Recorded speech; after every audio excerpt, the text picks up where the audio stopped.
Dear Diary, making the decision to immigrate to Calgary felt like I was placing an Amazon order for freedom, endless possibilities, social security, and a beautiful world of seamlessly integrated multiculturalism.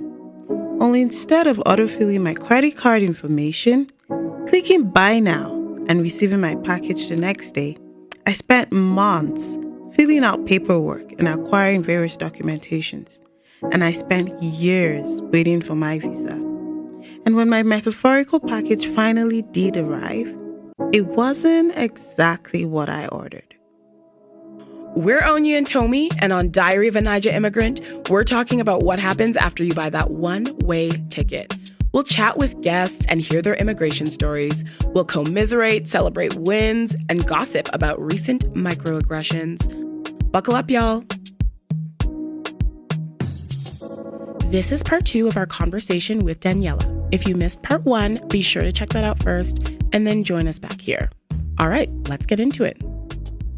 Someone out here thought about this for me. Yeah, I love that it came from this idea of this is what you would have wanted for your mom. And this would have been so helpful for her.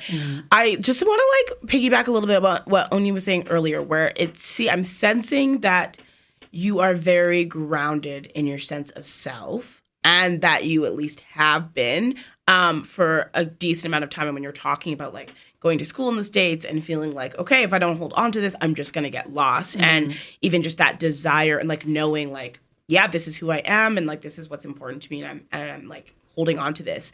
I'm curious to know if that has always been the case for you. And also, obviously, we're always talking about immigration journeys here. So I'm very curious to know what your journey looked like from 9 when you thought you were on a vacation, but were living in Calgary, immigrated already, to getting to that point where you're an adult. You're okay, I'm heading up to the States for a bit, and I'm feeling at least somewhat grounded and sort of who I am. Take us through that journey a little bit. Yeah. So when I lived in Nigeria, I went to a British school. It's a British private school, so I was very familiar with uniforms and whatnot.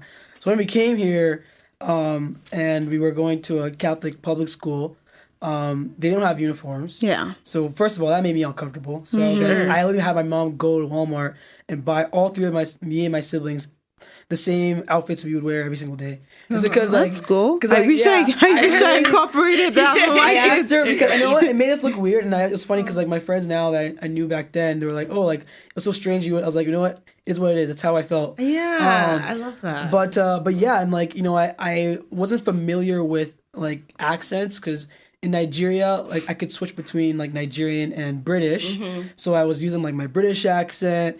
I didn't want to use too much of my Nigerian one because I was in this space where when you're with people who are I was brought up when you're around white people, you don't want to expose your the Nigerian side. You kind of want to just fit absorb, in. So so I would use my British accent, but I remember going to bed thinking, if we're staying here, my accent is gonna change. I'm so excited for what it's gonna sound like. So I would kind of watch them and the little slangs that they would use and try to incorporate that. So I would say as that grew, and then I guess also joining sports teams also kind of helped because I was very athletic, so I felt comfortable playing soccer at recess and whatnot. And then eventually people were oh, there's a team you can join and things like that. It kind of exposed me to feel more comfortable in the fact that I can express myself through sport and things like that. And as I'm around my teammates, I can kind of let my personality show a little bit more, and then kind of expose myself in that sense. So I would say, as I got into junior high is always an awkward time for everyone. The worst. Honestly, part of me choose to believe that this didn't happen because of there's so many things that I was just I was so anxious about how people were viewing me. Also when it comes to the dating side, and just feeling nobody's, I don't know. I had a lot of insecurities back then, I'd say. But I think the biggest pivot point for me was high school, was when I went to a predominantly ethnic high school where there's a lot of Black people, people who are from Africa and different things like that, where I felt okay, wow, I can be a little bit more comfortable. So I think that was really what helped ground me the most. So that when I went to a situation where I was surrounded by a lot more Caucasian people, I wouldn't feel like I need to hide anymore. You know, I allowed myself to expose that part of me, and now I know it's fine. Like if they don't like it, that's who I am. Like it is what it is. I'm gonna make my food. If you don't like it, it is what it is. Like you know, like things like that. And I'm lucky that my friends, my roommates even took the time to even try it. Like I made like eba and banga soup one day, and I had them have a video of them literally like eating it. Like I'm like, yeah, that's how I eat it. Yeah, like and you know, they didn't even go in with a fork. Good for them. Right? I made it. I made sure of it. Oh my gosh, I love that. And I feel like, first of all, I love like with the sports piece that makes so much sense actually that you had like a little spot, like this like pocket to like play. I mean, like figuratively and literally, where it's like you felt safe in, because like this I know, I feel good in this, and so being able to express yourself in that way, and then to slowly kind of be like, okay, this is me, this is who I am, and it's like it's safe to introduce that to people around me. I love that, and this is obviously so much about food. Food is such a huge part of you and what you do. How do you feel like for you and just for people in general, how do you feel like food sort of informs who we are, or our identity, or how we express ourselves, or how we connect? How has food been a part of your personal journey? Yeah, I think just from what I've experienced is when it comes to food, there's different textures, there's different flavors. And if you're not familiar with something, you're not going to be excited to try it or smell it, or you know. So I think when we're talking about the introduction of ethnicity and culture, I really think that opening yourself to the possibility that the way you see your favorite food can be the same way someone else sees a dish that you're not familiar with. So for example, like Korean, so there's some Korean dishes, when I saw it at first, I was like, I don't know about that. Like, you know, that looks nice, you know, like that looks nice for you. But I don't know about that. But that's the same way that someone who's from like a different background could see our food, like where a bono soup draws, it might look gross to them, right? But it's delicious to us. So I think where food allows you to kind of understand that, hey, like to me, this dish is delicious, and where you're kind of comfortable enough to eat it in front of other people, especially like funny enough, like at my corporate job, I brought pounded yam and goosey soup to my job. Really? And I was eating it. And yeah, I know. But you know what? I was like, office. It's my lunch. I love that. It's my lunch. And it's best for lunch. Yeah. And I mean, like, it's full. Like, and like, I just felt like, you know, to me, it's delicious. And maybe not everyone around me can understand, like, you know, what that tastes like, why I attribute the flavors I do, because also, you know, spice levels and everybody's different. But I think there's just that comfortability of knowing that, hey, to me, this tastes good. And it looks good too. And it looks really us, good, right? Yeah, to us. But for some other people, it may not. And like when you're surrounded by other people who feel like, you know, who have tasted that food before and are seeing you eat it and are eating it the same way, you feel more comfortable. And I think like food is like that one thing where everybody eats it every day, and there's variance, right? When people think about, like right now, if someone were like, oh, I want to try something different, they're going to think Chinese or Indian food. That's why everyone's so familiar with like butter chicken and, you know, orange chicken and all these different things that, you know, the Asian community has kind of brought in. But nobody's thinking about jollof rice, Nigerian samosas, like our version of fried rice, like things like that, where it's like, wow, that's also delicious, where you can actually like, you know, dip your toe into something different without having to try a soup that you've never tried before. Yeah. So I think it's like a little bit of like creating that familiarity so that everyone can kind of understand and develop a larger palette than what they're seeing right now. Yeah. Right? We talk, and I swear, I know I've been asking, like, making so many comments and asking so many points, and I swear on you, like, after this I'm done, and it's over to you. But we talk a lot. This just reminded me of, like, we've talked a lot about, you know, like, self-expression and belonging and all of those things and identity. And we talked a lot, I remember in one episode, about how the feeling the desire to belong is often exacerbated so much by the fact that we feel like we can't just be and be ourselves. And when we feel like we can be ourselves, sometimes we don't feel as desperate to belong because we just belong here. We don't need to like necessarily find that community.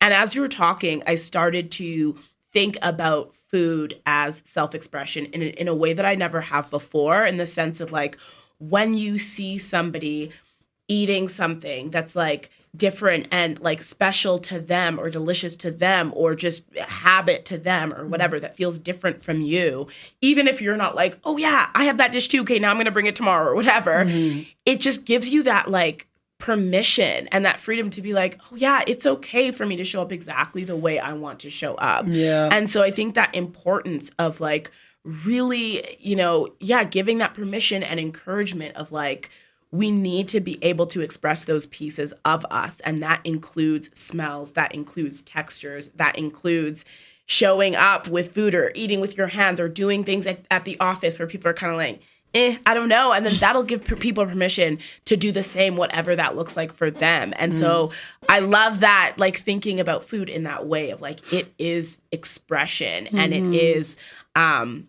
it's a way that we can kind of allow each other to belong without even being in community. Yeah. That makes sense. So like, no, I love that. I love that take. Yeah. And I think something that came to mind is like, if you're in Nigeria, like people who work in Nigeria, it's not like they're bringing like spaghetti to work. Like, they're bringing their food that everybody knows and is familiar with. So what's the difference between you doing that there and you doing that here? Should you like kind of hide the fact that this is the food that you are familiar with and you're comfortable with because you want to present like, I don't even know, like what does that even say about you if you don't feel comfortable expressing your culture in a workspace where they're paying you for your time? Like you are there because they need you. So why shouldn't you feel comfortable enough to be you in that environment? So like that's totally fair. And Tommy, like I can totally understand the reason why, because even like from everything she said, it kind of puts me in your own story as well. And she's a second generation immigrant, and I would also say you're a second generation immigrant because you didn't immigrate by yourself. Your mom brought you here, right? So like it's almost the same thing, I would say. And so like having a childhood here and you having a childhood here, like you guys have similarities, and I can totally understand. And I'm just like, oh, Tommy, like I feel like she resonates with this story or something like that. So like that's very understandable. And one thing, the reason why I said, oh, look, egusi soup looks good, it's not like ogbono soup that actually draws. Because like in my office just yesterday, I was showing the chef at my office like he's about leaving, and he was like, oh, only one thing I regret is not having you make Nigerian food for me. And he was like, he started mentioning so many foods, like food that I wouldn't even expect a Caucasian chef to know about, like nkwobi. And I'm like, really? What? How do you know nkwobi? Like of all dishes, to like you would expect them to know jollof rice and things like that, but for him to say nkwobi, like I was really surprised. And that's just to show how food brings people together. I always say like the way to my heart is through my tummy, and for so many other people. So like they might not understand the kind of food we eat, but the moment they try it, I feel like they're hooked. So why our food tastes really good, so why do we have to mask that aspect of ourselves? I feel like we need to highlight that and showcase it. And that's probably the reason why it's the bridge. It's like a bridge between different cultures, right? So that makes total sense. Even my husband, like sometimes when I pack a lunch for him, he's like, he's going to go shock them again. I'm like, what is wrong with you? So he goes to the office and he's happy to eat his food, but like he cannot eat lasagna the way lasagna eat. He'll rather put it in bread and eat it. And he's like, that's the only way to eat it for me. That's so funny. Like it's not just the kind of food, it's also the way you enjoy eating it, and the way you feel like, okay, maybe this looks like beans, and so I'll put it in bread, that kind of thing, and I'll eat it together just like we like to eat beans and bread. One thing I'm curious about is your relationship with your mom, and the reason why, like I know we kind of touched on that, but like growing up and having to kind of come into a sense of self and trying to absorb into the society, the situation where the environment you're in, and trying to bring out that sense of self. Like, I want to understand, did your mom have a role to play in that situation, and like your relationship with your siblings? And was it just something that you had to do all by yourself, or did family have a huge role to play in that?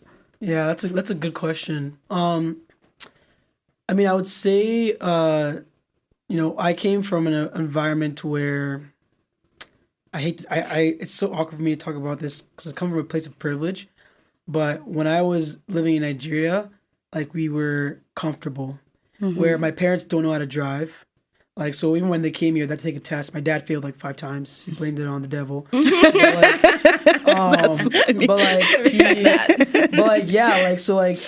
So when we came here, and I'm young, I have to do my own laundry. I have to do chores. So my mom and I had a tough relationship because I was the oldest, where I was familiar with a certain lifestyle. And when you transition that to here, and then I'm expecting things and she's struggling. So we did have our spats where it was like, I was a little bit ungrateful. And I say that now. If you had asked me when I was a kid, I'd be like, my mom doesn't understand me. Yeah, of course. Like, she's as every teenager, but like, I think I just came from a place where I was expecting things, and it did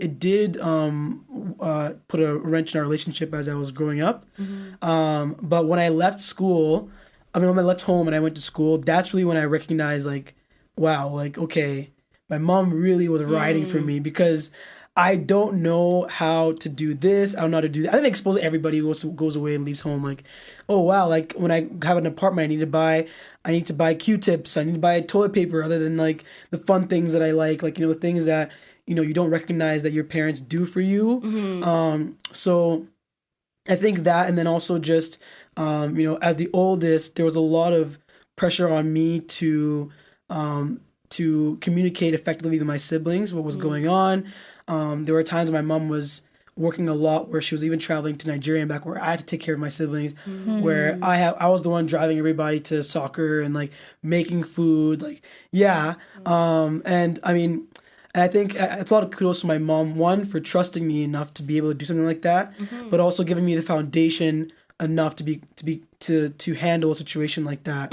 So I think a lot of those aspects have kind of formed me into the person I am now, where when a situation comes up, I feel confident enough to take on a challenge, whereas it's not like something that I feel, okay, I don't have this to help me with it, I don't have that to help me with it. Like, you kind of create your own success, and if you need help, you ask for it. Like, people are always afraid of what it looks like to come from a place of, I don't know what I'm doing. But that is honestly the most humbling experience the humbling thing you could ever do is ask for help. And it only helps you improve your character, but allows you to recognize what it is that you're good at and what it is that you actually need to improve. Because if you keep pretending like you know what you're doing, you have everything under control, you'll actually never grow. Like, you just feel like everything that you're doing is right. Nobody can tell you what's wrong, and it's a very difficult place to be. And I think, like, when I recognize that part of myself where, okay, like, you know what, this is what I'm good at, and I acknowledge that, you know what, I don't know what I'm doing in this area, or I need help in this area.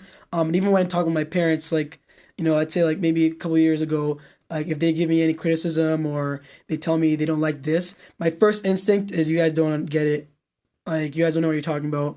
But your parents have lived, and I think I've gained success from actually considering and listening to what they're saying. Like, you know what, like, yes, sometimes the things that you don't want to hear are the things that are going to help you the most. That's just life. And I think strengthening the muscle of feeling comfortable with hearing the things you don't like is like, it's hard, but it can really, really help you.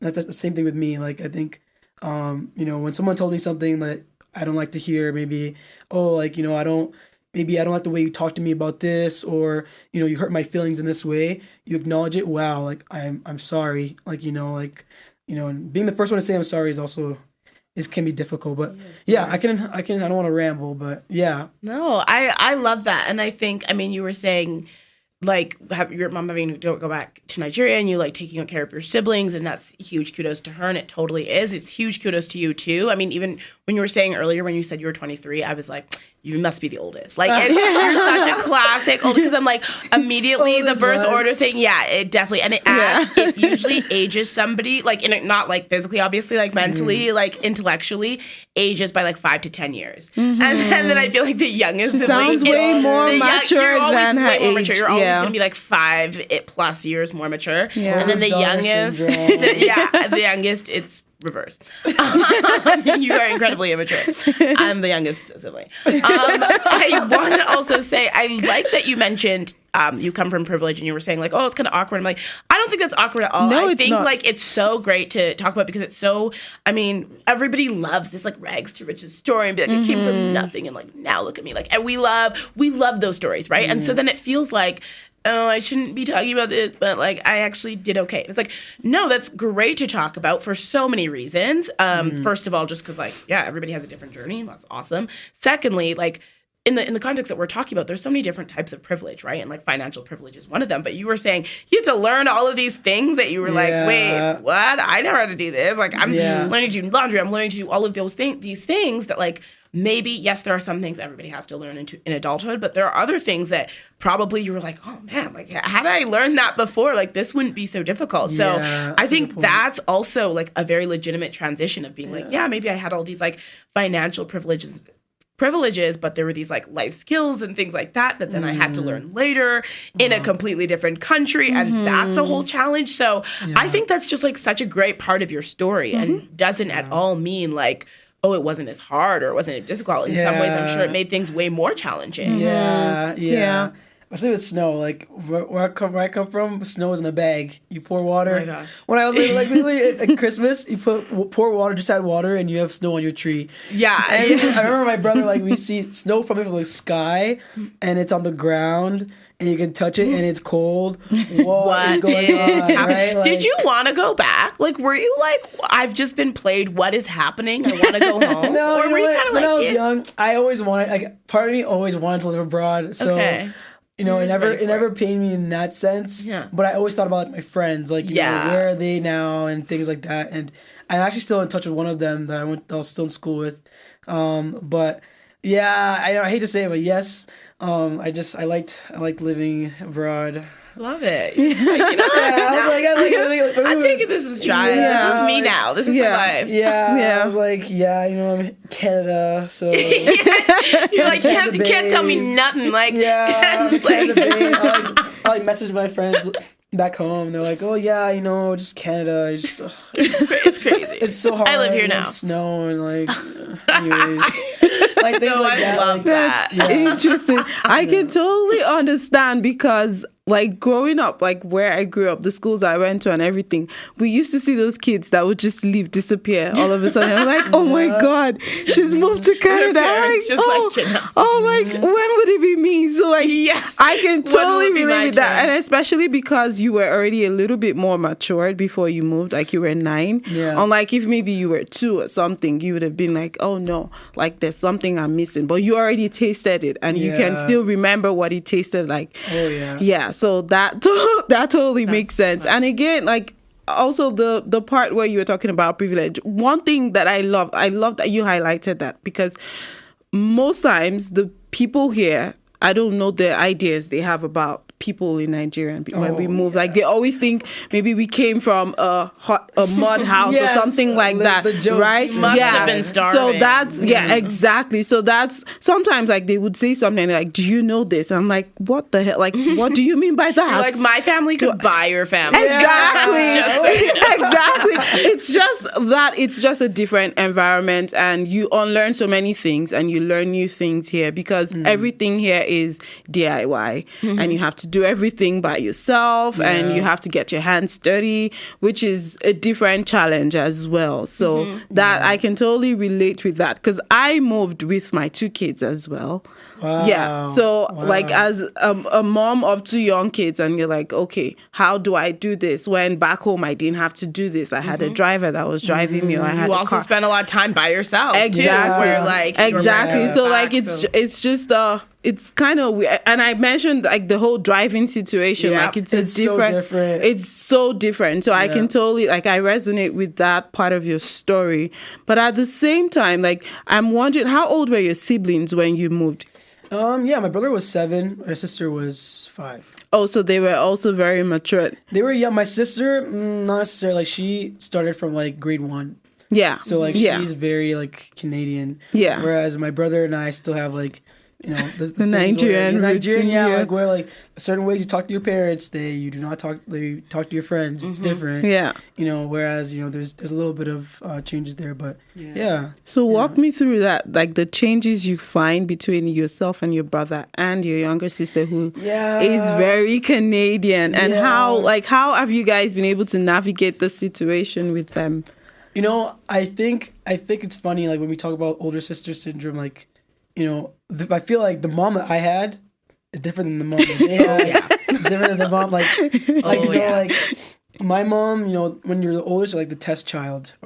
So to an extent, I always felt like, okay, well, if this is the way she treats me, this is the way she treat you guys. So then I would try and equate those. But my brother and I both understand the level of respect that needs to be given to your parents, because in Nigeria, there is no child services that can come and pick you up. So it's either you smart up. And do you really want to go to child services? Do you? Be so serious. They're like make my day. I'm for them to take you. No, we were in an environment where that is the standard. Like even if you kneel to greet elders, right? Like, so having that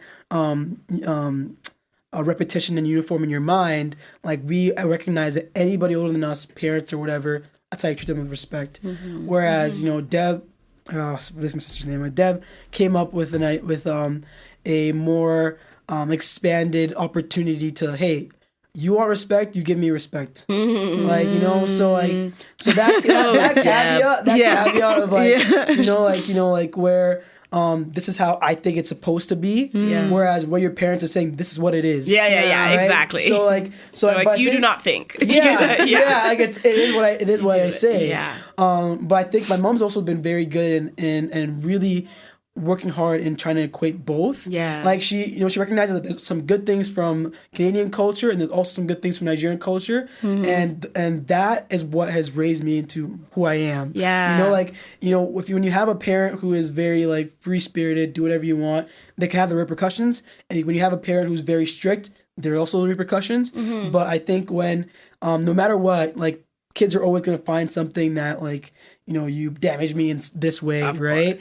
But I just feel like when you come from like African culture, regardless, that's just the standard. And when you're around as many, like when Deb was, with around so many people that she was around, like it can be difficult to see like, why should I, because she doesn't have that uniform, kneeling, talking to people with respect, like, like not raising your voice, like things like that. She doesn't have that like, wiring from young. So I think that's part of it. Isn't that cool to watch your mom evolve though? I find that really interesting. I mean, I'm sure it's annoying because you're like, again, they're always the hardest on the older child. Rules matter so much, and then by the time they get to the youngest one, they're like, I'm tired. They're like, you do your thing.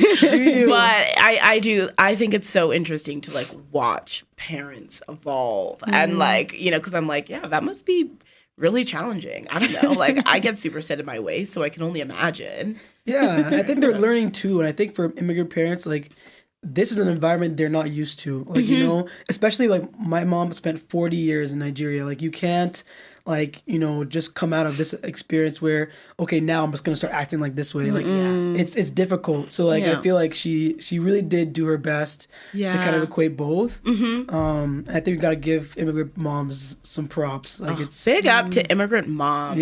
Shout out. Shout out to all of you doing it. And you. Literally, thank you so much. Okay, before we move, we have these like last 2 questions that we always ask everybody. But before we move into that, do you have any other questions? I just wanted to find out, like, do you have any other thing about the bridge that you'd like to highlight for people to know about? So I would say, like I mentioned, like we're really trying to get ethnic food into society as a norm. And I think that starts with just, having in corporate offices, getting into schools. But I really want people to understand that, we are trying to highlight and bring ethnic culture to the surface. Whereas, I feel like a lot, even right now with how the bridge works, is that I recognize that all these different cultures stick to their own. Filipinos stick with Filipinos, Nigerians stick with Nigerians, but creating a hub where everyone can find something on one platform and they can rely on it, not just for food, but also for work. If you have a talent, like we're even working on eventually becoming an event management center as well, where you want to have a Nigerian wedding here, there's someone who can make the food, there's someone who's an Afrobeats DJ, there's even someone who can actually make Nigerian clothing here. So you don't have to and get you your can find the measurements. MC because that's a huge Exactly. for the ceremony. And the saxophone players, and you don't have to have your measurements and then send them abroad and then have them come back. No, there's someone here that can do it. So that is the vision of what I see for the bridge. Is that's what I want people to find comfort in. Is I've come to a new country, but I'm not far from home. There's a bridge to take me back home, right? There's a bridge to take you back home, and that just comes with, hey, somebody thought about this for you. Even we're working with, I sent a letter to the mayor's office a couple months ago where we're hoping to get a stipend from the government and provide low-income families with discounts to use our platform. Cool. So when you come to a new country, you don't have a car, you don't know where things are. So you come on the platform, you could say, oh, wow, there's this dish. Order it for your family. You're preserving your culture, and you still have time to allocate your funds and whatnot to other things. Also, just finding a grocery store that has the ingredients that you need, very, very difficult. So, I mean, even just having that, a place you can go, I'm okay, for the next, couple months, I'm good, and then I'll figure out where to buy ingredients or what I want to do or whatever. I love that. It's so important. For me, I don't even think about if people are in Nigeria and think, oh, I want to go to this place in Canada. Oh, do they have the bridge? That's something I want people to consider. Oh, there's someone there that can make you feel okay, I'm gonna be okay. Maybe you're going to school in Windsor and you're oh, I hope the bridge is there. Oh, yes, because there's someone there that can make it. Yes. With how much immigration is growing, there is always someone that can make it, and that's what we're doing. We're finding those people, and we're saying, this is a platform for you, and we will bring you business, because there's people who are looking for you. Yeah, this is huge. And just note to self, Julio, cut this part, because this is... just business. But this is huge. And I'm I'm reminding me to follow up. We need to talk because I'm super stoked about this. We absolutely need to do a feature on you at Afros in the City and the Bridge. I'm really, really, really excited about this. I just think your vision, it makes a lot of sense. It's super, super clear. And it's just so exciting. I'm really excited. Yeah. And something that also came to mind when you started saying that whenever you get that, when you hear back from the mayor's office, could you keep us posted? Absolutely. Because it just reminds me of when I first moved here and it was so hard. You have so much money, but then you don't know where the money went because then you're doing so many things. And I was at SAIT because I moved as a student and I was at SAIT, and getting groceries was very hard because at some points, it was hard paying school fees, paying rent, doing the whole it was just hard. Daycare and everything was just so hard. And then at SAIT, they gave me some gift cards for food, but it was only some shops. So Sobeys and those kind of shops for me to. But if we had something like the Bridge where we could get a gift card or discount for people immigrant moms who just moved and they just need something that is cheaper but something close to home. So that I feel that's something we could actually do for people to help other people, help immigrant, new people who just need money, low income families that just moved and don't have, because I couldn't work then. I was a student. I was spending money, but I wasn't earning anything. So it was just, so if there are people in my situation, in that situation I found myself then, and they find themselves in that kind of situation now, I would really love to help them, and I would love to use the Bridge. So if you could just keep us posted on how that goes, that would be nice. It's just so needed, and so I'm so excited. I'm so excited for you and what you're building, and this is just awesome. No, I appreciate well it. done. Yes, well done. Okay, we have a couple questions that we always sort of wrap up with, and I feel with this first one especially, we've already kind of touched on it in so many ways. sort of the question is more or less, what's a common misconception that people have about whether your culture, your industry, that type of thing, a myth that you want to kind of bust, so to speak. So, for example, I mean, we've talked a lot about food and, maybe a common misconception that people have about whether it's Nigerian cuisine or whether it's just about Nigeria and living in Nigeria or whatever. Yeah. I feel like you have something in mind because you're like... I mean, think about something that came to mind was like Nigeria in general. Yeah. Like it's busy. There's a lot of, you can literally have a luxurious vacation there if you wanted to. So that's one thing that came to mind. But I think maybe when we talk about food, maybe like how spicy it is. Like maybe it's really, really hot, but there's so many other dishes that you can try that you will like. And I think even from this experience at the Bridge, like so many different cultures have different things that are their staple. But there is one thing that you will like in every culture. Like at least one. Like literally whether it's for us, maybe for one person it's just puff puff. It's not spicy. It's literally a donut, right? Maybe for Filipinos, they have like this thing called it's like a pork barbecue like skewer. And that's really good. And that's really like unique to their culture. Yeah. Ukrainians have this thing called borscht. Like it's like a lentil soup, I think. Oh, I hope I said the right. I think so. Cabbage?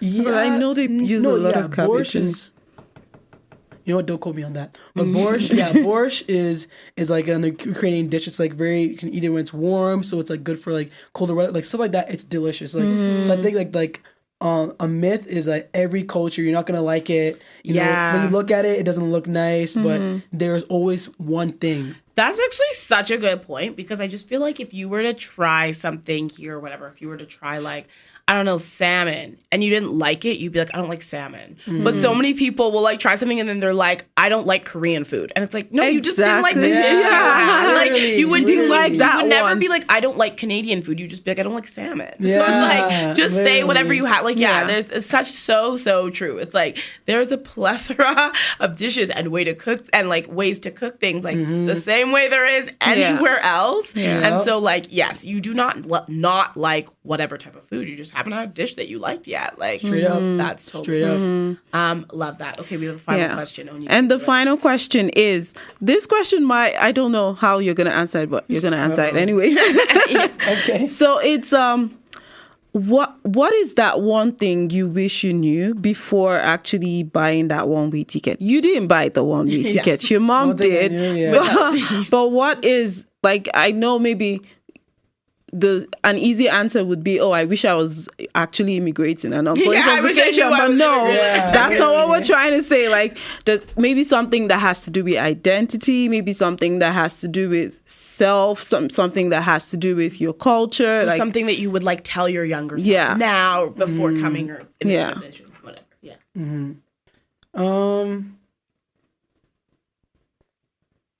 I think I would say something like, the one word that comes to mind is you're going to be challenged.